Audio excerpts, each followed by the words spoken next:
기도하여 이르되 여호와여 원하건대 그의 눈을 열어서 보게 하옵소서 하니 여호와께서 그 청년의 눈을 여심해 그가 보니 불말과 불병거가 산에 가득하여 엘리사를 둘렀더라.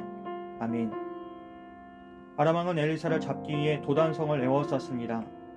그리고 다음날 엘리사의 사환이 아침에 일어나 밖을 내다보니 도단성이 아람의 군대에게 포위되어 있었습니다. 그 모습을 본 사환은 두려움에 휩싸여 엘리사에게 우리가 어찌합니까? 라고 말합니다. 하지만 엘리사는 침착하게 두려워하지 말라며 우리와 함께한 자가 그들과 함께한 자보다 많다고 사환에게 말합니다. 하지만 엘리사의 말을 들은 사환은 이해할 수 없었습니다. 그래서 엘리사는 하나님께 사환을 위해 그의 눈을 열어서 보게 해달라고 기도합니다. 그러자 하나님께서 사환의 눈을 여시고 그는 산에 가득한 불말과 불병거 곧 하나님의 군대가 엘리사를 둘러싼 모습을 보게 됩니다. 위기는 분명히 눈앞에 있었지만 그것을 능가하는 하나님의 보호하심도 함께 있었던 것입니다. 그리고 이어지는 말씀도 매우 인상적입니다. 아람 군대가 엘리사를 잡기 위해 다가올 때에 이번에는 엘리사가 저 무리의 눈을 어둡게 해달라고 하나님께 기도합니다. 그러자 하나님께서는 엘리사의 기도를 들으시고 그들의 눈을 어둡게 하십니다. 이때 엘리사가 그들에게 나를 따라오라며 내가 너희를 인도하여 너희가 찾는 사람에게로 데려다 주겠다고 합니다. 이렇게 하여 엘리사는 아람 군대를 사마리아로 데리고 갔습니다. 그리고 사마리아 성에 이르자 엘리사가 이번에는 다시 하나님께 이 무리의 눈을 열어서 보게 해달라고 기도합니다. 그러자 이번에는 하나님이 그들의 눈을 열어 보게 하십니다. 그리고 그들은 그제서야 자신들이 적진 한가운데에 있다는 사실을 깨닫게 됩니다. 이제 이스라엘은 그들을 어떻게 처리해야 합니까? 전쟁 중에 적군을 포로로 붙잡았고 그것도 아주 절묘하게 승리한 상황입니다. 칠 수 있는 기회였고 복수할 수 있는 명분도 충분했습니다.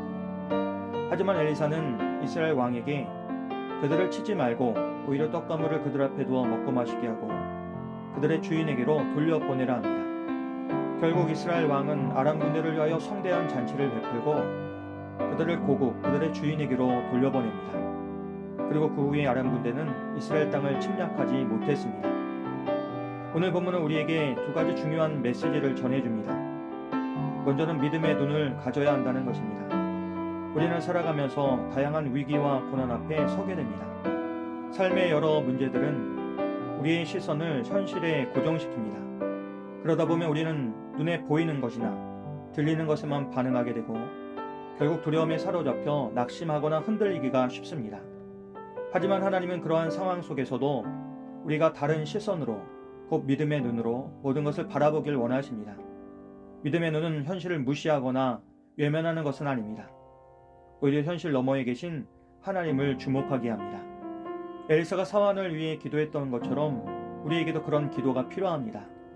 우리의 눈을 열어서 우리 곁에 함께 하시는 하나님을 볼 수 있게 해달라는 기도입니다. 우리는 우리 스스로 우리의 눈을 열 수 없습니다. 하나님이 도와주셔야 합니다. 하나님의 도우심으로 우리의 믿음의 눈이 열리면 똑같은 상황에서도 우리는 전혀 다르게 반응할 수 있습니다. 하나님이 함께 하시기 때문에 두려움 대신 평안이 찾아오고 불안 대신 확신이 생기며 무기력함 대신 담대함이 생겨납니다. 삶의 모든 순간마다 하나님이 나와 함께 하신다는 사실을 믿는 사람은 결코 상황에 끌려가지 않습니다. 그리고 그 믿음은 나 자신뿐만 아니라 함께 살아가는 가족, 공동체, 그리고 이웃에게도 선한 영향을 줍니다. 그러므로 우리는 우리 자신뿐만 아니라 사랑하는 사람들을 위해서라도 믿음의 눈을 열어달라고 하나님께 기도해야 합니다.